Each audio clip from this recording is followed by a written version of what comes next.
A 17-year-old black teenager stands on a residential sidewalk in suburban Virginia, hands raised, voice shaking as he tries to explain to a police officer that there's been a mistake.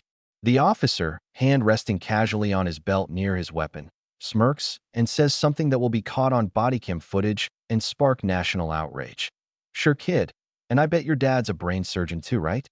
The teenager, fighting back tears of frustration and humiliation, responds with quiet dignity. "No, sir. He's an Air Force pilot. Lieutenant Colonel Marcus Thompson. If you'd just let me call him." The officer actually laughs, cutting him off mid-sentence. "Right. And I'm an astronaut. You kids always got some story." What happened 17 minutes later didn't just vindicate one teenager or embarrass one officer. It exposed a pattern of assumptions that poison interactions between law enforcement and communities of color every single day across America. By the end of this story, you'll understand why this incident became a turning point in conversations about policing, bias, and the invisible walls that racial stereotypes build between people who should be protecting and serving each other. Let me take you back to where this story really begins, because what happened on that sidewalk wasn't an isolated incident, but the culmination of a lifetime of a young man learning to navigate a world that constantly questioned his right to exist in certain spaces. His name is Jamal Thompson, and on the afternoon of May 15th, 2023, he was walking home from his high school in Fairfax County, Virginia, wearing his debate team jacket and carrying a backpack full of AP textbooks. Jamal was a straight-A student, captain of his school's debate team, and had just been accepted to the Air Force Academy with the goal of following in his father's footsteps. He'd never been in trouble with the law, never even had detention at school. He was the kind of kid that teachers wrote glowing recommendation letters for, the kind of student that college recruiters competed over. But none of that mattered when Officer Derek Mitchell received a call about a suspicious person matching Jamal's description in a neighborhood where several car break-ins had been reported over the previous week. The call that brought Officer Mitchell to that street came from a resident named Patricia Henderson, a 63-year-old white woman who'd seen Jamal walking past her house and decided he looked out of place in the neighborhood. In her 911 call, which would later be made public, she described Jamal as a young black male, probably up to no good, walking very slowly and looking at houses. What Patricia didn't know, or didn't care to consider, was that Jamal walked that route every single day after school. He walked slowly because he was usually on his phone talking to his mother, who called every afternoon to check on him. He looked at houses because he was a 17-year-old kid who daydreamed while walking, sometimes imagining the kind of house he'd own someday, sometimes just killing time on the 20-minute walk home.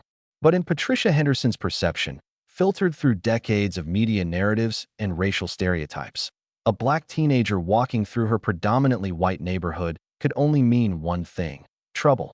According to the Department of Justice's 2022 report on police-civilian interactions, Black Americans are 3 times more likely than white Americans to be stopped by police during a traffic stop or street encounter, and those encounters are statistically more likely to involve use of force or escalation.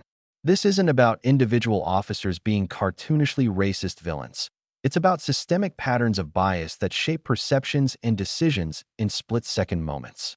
Officer Derek Mitchell wasn't thinking about statistics when he pulled his patrol car up beside Jamal that afternoon. He was thinking about the car break-ins, about the description of a suspicious person, and about the implicit associations that his training and life experience had built in his mind about what danger looks like. And unfortunately, in that moment, danger looked like a black teenager in a nice neighborhood. The bodycam footage from Officer Mitchell's camera, which was later released after significant public pressure, shows the interaction in uncomfortable detail.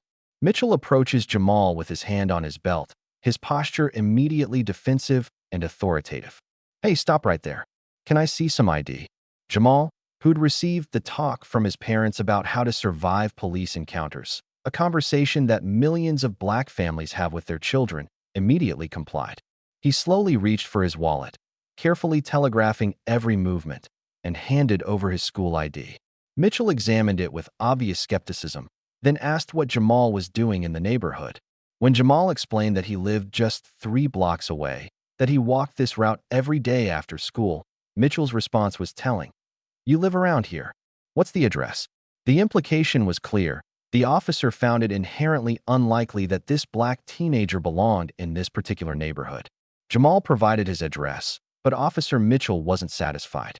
He asked why Jamal was walking so slowly, why he'd been looking at houses, whether he had anything illegal in his backpack. Each question carried an assumption of guilt, and each of Jamal's polite, compliant answers seemed only to increase the officer's suspicion rather than alleviate it. This is a phenomenon that researchers call guilty demeanor bias. When law enforcement is primed to see someone as suspicious, even innocent behaviors get interpreted as evidence of wrongdoing. Jamal's calm compliance became acting too calm. His direct eye contact became challenging. His explanation became having an answer prepared.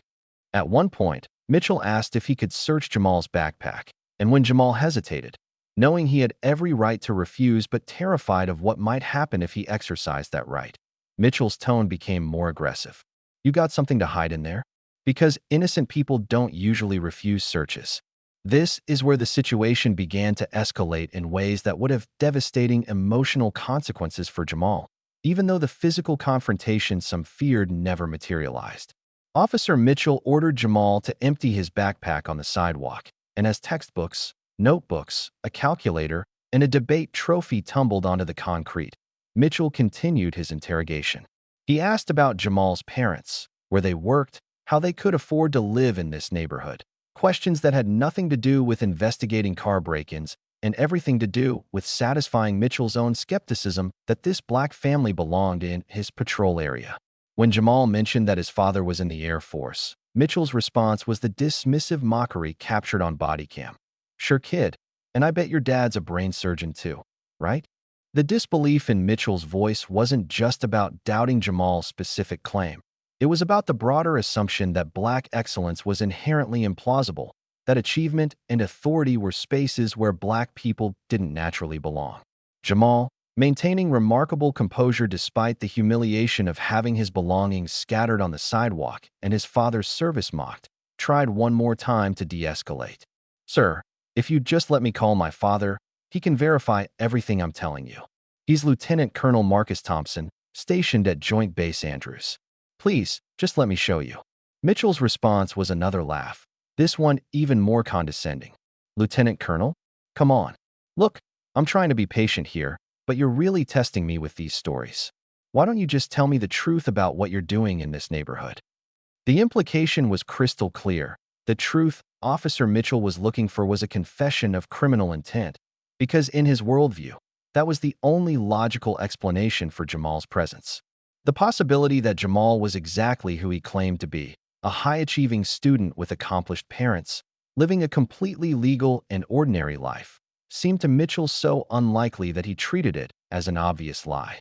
What Officer Mitchell didn't know was that Marcus Thompson was closer than either of them realized. Lieutenant Colonel Thompson had just returned from a training exercise at Langley Air Force Base and was driving home in his dress blues, having come directly from a briefing at the Pentagon.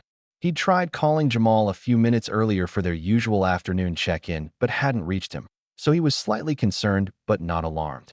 As he turned onto his street, he saw the patrol car, saw his son surrounded by scattered belongings on the sidewalk, and immediately understood with a parent's intuition that something was very wrong. Marcus pulled over, stepped out of his car in his full Air Force uniform, the dark blue service dress with silver oak leaves denoting his rank clearly visible on his shoulders, ribbons marking years of distinguished service across his chest, pilot wings gleaming above them, and approached the scene with the commanding presence of someone accustomed to authority.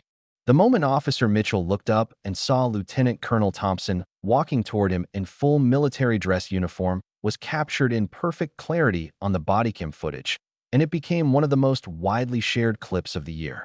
You can see Mitchell's expression change in real time, cycling through confusion, recognition, and then something that looks very much like panic as he realizes the magnitude of his mistake. Marcus Thompson's voice, when he spoke, carried the calm authority of someone who'd commanded fighter jets and led men into combat. "Officer, I'm Lieutenant Colonel Marcus Thompson, United States Air Force. This is my son, Jamal. Would you mind explaining why his belongings are scattered across the sidewalk and why he's being detained?" The contrast between Mitchell's earlier mockery and his suddenly deferential tone was jarring. Sir, we had reports of suspicious activity in the area, and I was conducting a routine investigation. Marcus cut him off, his tone still controlled, but carrying an edge of steel. Routine investigation?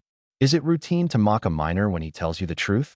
Is it routine to disbelieve a young man who's done nothing wrong except walk home from school? What happened next could have gone in several directions. Marcus Thompson could have escalated, demanding Mitchell's badge number and filing an immediate complaint. He certainly would have been justified in doing so. But Marcus, who'd spent 23 years in the Air Force navigating predominantly white institutions while maintaining his dignity and effectiveness, chose a different approach. He asked Mitchell to review the body cam footage right there, to watch his own behavior and see what had actually transpired. Mitchell, trapped by his own department's technology and unable to deny what the video clearly showed, was forced to confront his actions in real time. As they watched the footage together, Marcus standing in his uniform, Jamal quietly gathering his scattered belongings, and Mitchell squirming with increasing discomfort, the officer saw himself dismiss and mock a teenager who'd been nothing but compliant and truthful. He saw himself make assumptions based entirely on race, saw himself refuse to believe that a black family could belong in that neighborhood, saw himself treat an honors student like a criminal suspect. Marcus Thompson then did something that surprised everyone, including his son. Instead of just demanding an apology and leaving, he started a conversation with Officer Mitchell about why this incident had happened, what assumptions had driven his behavior, and what the consequences of those assumptions were for young black men like Jamal who faced these interactions regularly. Marcus explained that this wasn't Jamal's first encounter with police suspicion. He'd been stopped twice before in the previous year, once while jogging in their own neighborhood and once while waiting for friends outside a movie theater. He explained that every black parent in America had to have the talk with their children about how to survive police encounters, that they had to teach their kids to be excessively polite, to move slowly, to keep their hands visible, to comply with every command even when those commands violated their rights, all because the cost of asserting those rights might be their life.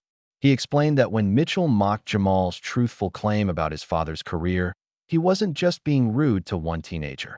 He was perpetuating a broader message that black achievement was so unlikely as to be unbelievable, that black people needed to prove their right to exist in certain spaces.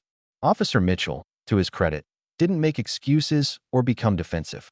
He listened, and you can see in the body cam footage the moment when the reality of what he'd done truly hit him. He apologized to Jamal directly, acknowledging that his behavior had been wrong and that his assumptions had been based on bias rather than evidence. He apologized to Marcus for disrespecting his service and his family. But Marcus wasn't interested in just receiving an apology and moving on. He asked Mitchell what would happen next, whether this was just going to be an uncomfortable moment that everyone forgot, or whether it would lead to actual change in how the Fairfax County Police Department trained officers and responded to complaints about racial profiling. Mitchell admitted he didn't know, that he was just one officer and couldn't control department policy. That's when Marcus made a decision that would transform this incident from a personal confrontation into a catalyst for systemic change. Marcus Thompson filed a formal complaint with the Fairfax County Police Department, but he did something else too. He requested a meeting with the chief of police and offered to help develop training programs to address implicit bias and improve police interactions with communities of color. His reasoning was pragmatic rather than punitive. Punishing Officer Mitchell might feel satisfying, but it wouldn't prevent the next Jamal from facing the same treatment.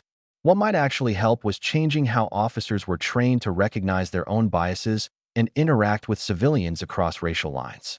The chief of police, facing significant media attention after the body cam footage was released through a public records request, agreed to Marcus's proposal.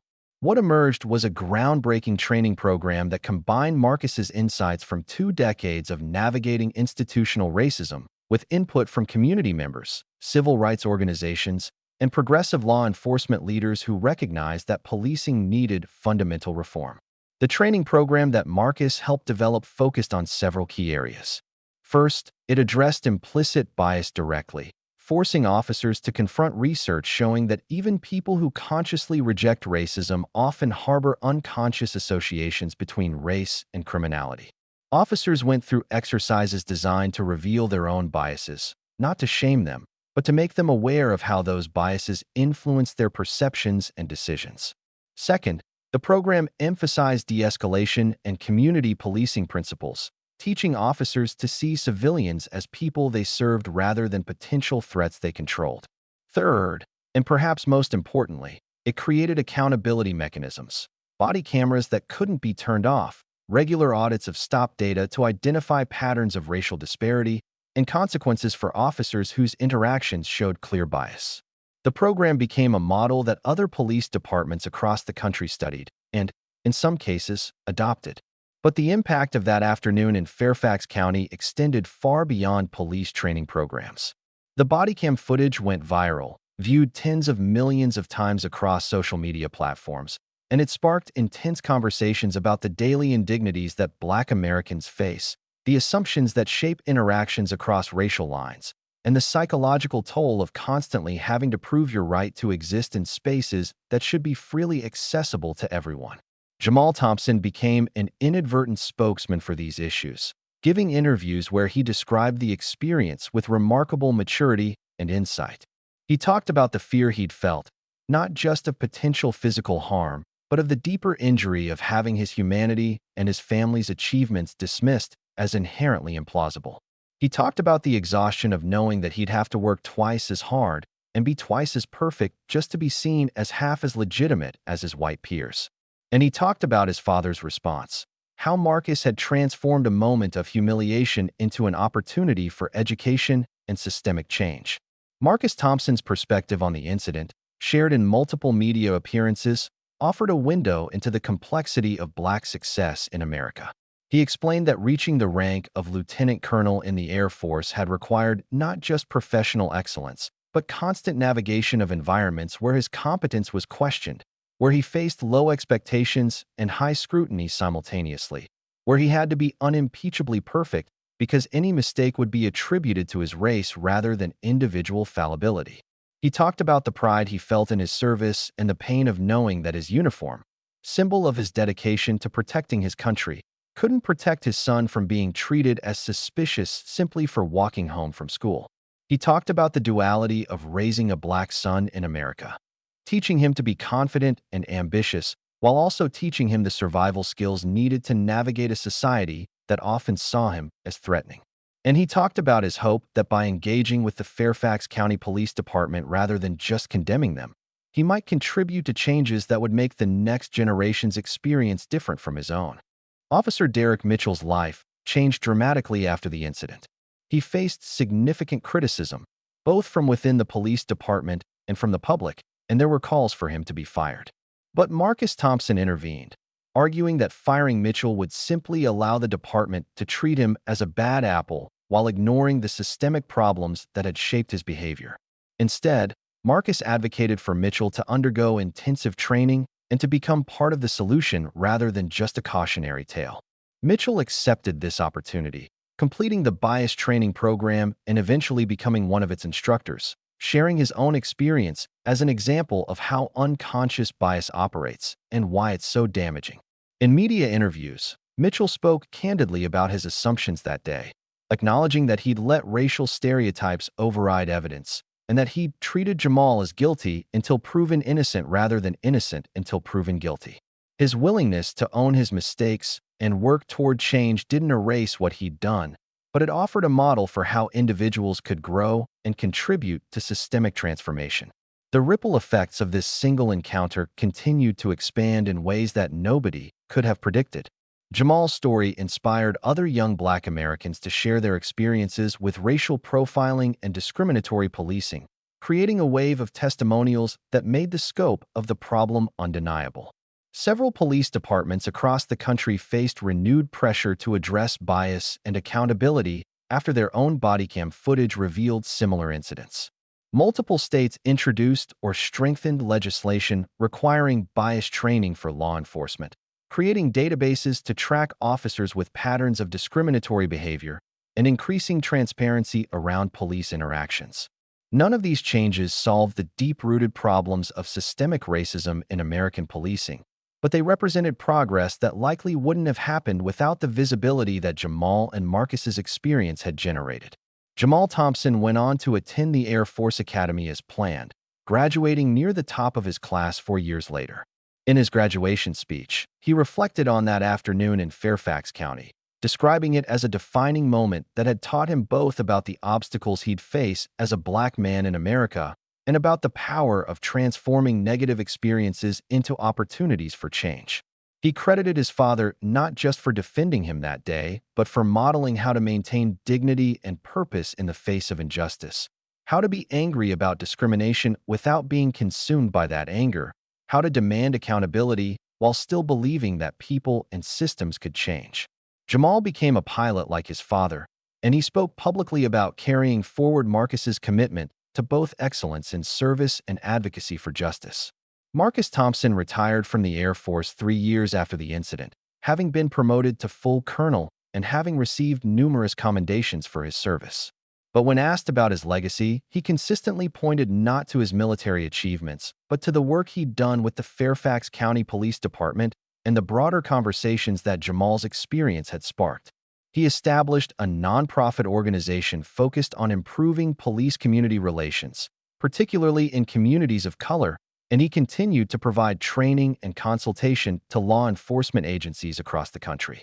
His message was consistent, that good policing required seeing the humanity in every civilian, that assumptions based on race undermined both justice and public safety, and that accountability and reform weren't anti-police, but essential to effective policing. The story of Jamal Thompson, Officer Derek Mitchell, and Lieutenant Colonel Marcus Thompson became a case study used in police academies, sociology courses, and discussions about race in America. It was powerful because it captured so many truths simultaneously: the reality of racial profiling and its psychological toll, the danger of unchecked bias in positions of authority, the possibility of transformation and redemption, the importance of accountability, and the complex work of pursuing justice without dehumanizing even those who'd acted unjustly. It showed that viral moments could lead to substantive change if people were willing to do the hard work of transformation rather than just expressing outrage and moving on to the next controversy. And it demonstrated that individual acts of courage, Jamal's composure during a terrifying encounter, Marcus's decision to seek systemic change rather than just personal vindication, and even Mitchell's willingness to face his own bias and work to change, could contribute to broader movements for justice. If you take one lesson from this story, let it be this: the assumptions we carry about who belongs where, who's credible and who's suspicious, who deserves respect and who deserves scrutiny. These assumptions have real consequences for real people. When Officer Mitchell laughed at Jamal's truthful claim about his father, he wasn't just being rude. He was expressing a worldview where black excellence was so unlikely as to be unbelievable, where black people had to constantly prove their right to exist in certain spaces. That worldview, replicated across millions of interactions every day, creates a society where your race determines how you're treated, what assumptions people make about you, and whether your truth is believed. But this story also shows that confronting bias, demanding accountability, and working toward change can make a difference. It's not easy, it's not quick, and it doesn't solve everything. But it matters. So here's what I want you to do after watching this. First, examine your own assumptions. When you see someone in a space where you don't expect them, what story do you tell yourself about why they're there? When someone tells you something about their life or achievements that surprises you, do you believe them or do you question whether it's really possible? Second, speak up when you see bias affecting how people are treated, whether that's in policing or any other context. Silence in the face of injustice is complicity. And third, support the difficult work of systemic change, the training programs, the accountability measures, the policy reforms that can prevent the next Jamal from facing what he faced. If this story resonated with you, hit that like button and subscribe for more content that examines the real stories behind viral moments and the systemic issues they expose. Share this video with your family, friends, and especially with anyone in law enforcement or public service who might benefit from understanding these dynamics better. Drop a comment telling us about your experiences with bias or profiling, or sharing what actions you're going to take after hearing this story. And remember, every interaction is an opportunity either to reinforce harmful assumptions or to see someone's full humanity. Choose wisely, because the stakes are higher than you might think.